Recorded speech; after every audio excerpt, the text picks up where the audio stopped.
The message from the lecture is ustekinumab is a drug that can be used for lasting remission in IBD in general, not only in Crohn's disease, as we have already know that since long time. Now it's approved also for ulcerative colitis. Ustekinumab has a long history of approval since its first approval in 2009 for plaque psoriasis, passing through plaque psoriatic arthropathy, pediatric plaque psoriasis, Crohn's disease, and recently in 2019 has been approved for ulcerative colitis. I will just demonstrate few data about the use of ustekinumab in Crohn's disease and in ulcerative colitis. It has been approved by the American College of Gastroenterology and the European Crohn's and Colitis Organization for both indications. This trial is the Unity 1 and Unity 2 trials, which demonstrate the rapid response on induction therapy when we use ustekinumab in both bio-naive patients and bio-experienced patients. From this slide, we see that the response in bio-naive patients is much better than the response in bio-experienced patients, and this response has been maintained all through the after 44 weeks. It has been maintained up to 2 to 3 years, and this is called the long-term extension. The response is much better in patients who are treated by conventional therapy rather than the patients treated by biological therapies. And the immunogenicity is much lower than that arises in the other biologics, the older biologics like infliximab and adalimumab. You will find the immunogenicity and development of antibodies reach up to 42%, 23%, but in ustekinumab it only reaches 4.8%, and these antibodies are not neutralizing antibodies. So if it is developed also, these antibodies are not effective. The safety profile has been demonstrated from the trials on psoriasis. It has a large number of patients, more than 12,000 patients. We chosen the patients who have IBD, and we explored the adverse events, the specific adverse events that we look for were malignancy and serious adverse events. If you look at the first bar, the adverse events here is much lower than the other used biologics when we use ustekinumab. So in general, ustekinumab can achieve the clinical response rapidly and can maintain this remission for years, and has a favorable safety profile. These data are for Crohn's disease. When you look at data for this is the Immunity maintenance and long-term expansion study. This is the design of the study. They randomize the patient to receive ustekinumab either 90 sub-Q every 8 weeks or 12 weeks or a placebo, and they followed those patients up to 272 weeks. These are the results of the trial. When you look at the percentage of patients here who have clinical remission in the beginning at 44 weeks, they followed those patients up to 5 years, and they found that the patients who have response at the first year, they maintain this response up to 5 years. Also, this study shows that the ustekinumab can be used only alone without any immunomodulators. There is no difference when adding an immunomodulator to ustekinumab in the efficacy. When we remember the previous trials that done for the earlier biologics, like the Sonic trial done for infliximab, they stated that adding the azathioprine to infliximab increases its efficacy in week 52. Here, no added benefit from adding the immunomodulator, so you can use ustekinumab alone. For ulcerative colitis, this is the design of unified trial. Don't pay too much attention to this complex design, but the messages, the key messages or the primary endpoints were at week 8 were the clinical remission in 2 definitions, the global definition and the US definition, and the secondary endpoint were the clinical response, the endoscopic healing, histologic healing, mucosal healing, and the quality of life. So they went all through the required parameter to assess the efficacy of the medication in ulcerative colitis. Look at these figures. You will find at week 8 there are 67% patients who have clinical remission who were non-bio-naive from all randomized patients who have 60% remission. When you look at the non-biological failure patients, you will find at week 16, 87% of patients respond at week 16. So the patient, if not responding on the loading dose of ustekinumab, expect that he will respond later on when we receive the first maintenance dose. This is the data for the clinical remission. You see that the patients who have received the ustekinumab, the arm 1 30 single dose 130 milligram versus those who receive 60 milligram per kg, they have better clinical remission than placebo. And this also in patients who have biologic failure, before biologic failure, or patients who have no biologic failure, it is maintained in both patients.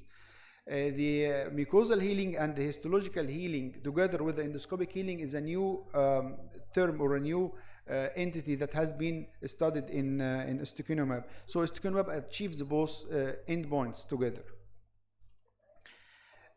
The impact on previous biologic failure, if you look at the figures, you will find that non-biologic failure patients achieve better outcome than biologic exposed patients. So it is better to use ustekinumab as a primary drug before using it as a failure, as a second line after failure of previous biologic. Here is the histologic healing results, and you see that the histologic healing is very important to achieve long-term outcomes. It prevents surgery, prevents complications, prevents admissions, and improves the quality of life and cancer. Here also the histologic and the endoscopic healing at week 8. This is the combined outcome. They put together the histologic and the mucosal healing, and we find that the patients receiving ustekinumab has better outcome than placebo. Also, in terms of biomarker, when you follow patients with fecal calprotectin, you will find that patients who are receiving the ustekinumab have much lower numbers of calprotectin at week 6 and week 8. So this slide summarizes all the data for the primary and the secondary endpoints that we have mentioned before. And this is the summary in the ustekinumab induced clinical remission and endoscopic healing, histologic healing, improved health-related quality of life, and induces mucosal healing. So the safety, these are the baseline of the studied patients in the safety trial. We generally say that the single intravenous administration of ustekinumab was well tolerated with the patients at week 8, and the rate of treatment emergent adverse events were similar across all groups, and no serious adverse events were reported, or rate of infection was very low, and this there was no any acute or rapid adverse events like anaphylaxis happened in the first hour during the infusion of ustekinumab. So back to the design of the trial, and these are the baseline characteristics. You will find the clinical remission at week 44. The patients who have initial improvement or initial response on ustekinumab, they maintain the remission up to week 44. And if you divide the patients, you will find that all types of patients are benefiting from ustekinumab, whether bio-naive, bio-experienced, have bio-failure, or anything. So it is generalizable for all patients, and these are the definition, the global definition and the US definition for clinical remission. The arms with ustekinumab are better than the placebo. So the clinical remission is maintained up to 1 year, and then we will follow those patients later on to see the results after maybe 3 years or 5 years, like what we have seen in Crohn's disease, if this remission will be maintained later on. The same for the histologic lesion, the same for mucosal healing, and the same for steroid-free remission. And this is very important. We want to get rid of steroids as early as we can. So the maintenance with ustekinumab also improves the clinical remission without steroids. So this trial shows the steroid-free remission in all arms, and this slide shows the calprotectin decline over 44 weeks rather than the 16 weeks that we have demonstrated in the beginning. So summary of the efficacy till 44 weeks, subjects with moderate to severe ulcerative colitis who responded to a single IV induction and received ustekinumab at week 8 and week 12 achieved clinical remission and endoscopic improvement at week 44, maintained the clinical response through 44 weeks, and achieved corticosteroid-free remission and maintained the clinical remission through 44 weeks among those patients who were in remission at baseline. And the maintenance treatment with ustekinumab also resulted in sustained improvement in quality of life and partial Mayo score improvement and sustained reduction in biomarker, including CRP and fecal markers. So the key maintenance data are just presented here. I will not consume your time in that, and would like also to finish the presentation by saying that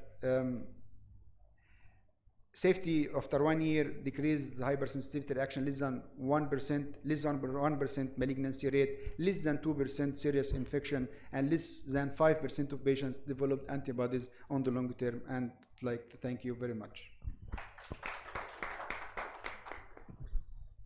So I would like to ask Professor Rasha and Dr. Ahmed Maher if they have any comments on the presentation, and if they any. Thank you, Dr. Mohamed, very much for the very elegant presentation. I would like to ask about the side effects. You presented that infection and malignancy are very low. Are yes. very low, yeah. in spite that it is an immunosuppressant. Yeah, it is an immunomodulator rather than an immunosuppressant. You know that it's an interleukin inhibitor. It is not that like the corticosteroid. The corticosteroids can block all the pathways for the immune system. But the benefit that we get from the anti-TNF or the other immunomodulators is that we select a certain pathway and we attack this pathway. The newer biologics are better than the older biologics in that they target other pathways. So it's more selective. Yes. Yes, it's more selective, yeah. And the rate of infection is very low.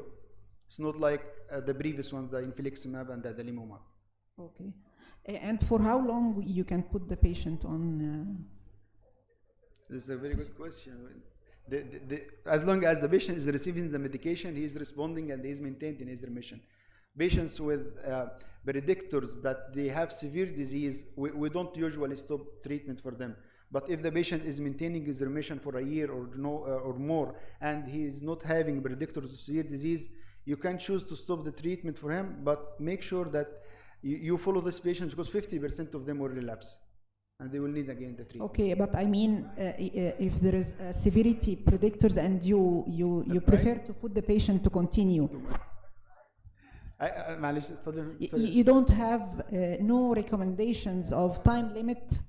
For ustekinumab, yes. Not yet. No. Okay. Not yet. Okay. Thank you so much. دكتورة نعم. ما اقدرش اقول بس يعني نقدر when you compare the newer biologics to the older biologics, for example, the ustekinumab, you need 5 doses per year. When you compare it to the other biologics, you need more and more frequent doses. So the cost is almost the same. And when we have access for this biologic under the umbrella of the insurance, this will be of low cost. Any questions from the floor? أنا بهرب من السؤال ده بس معلش.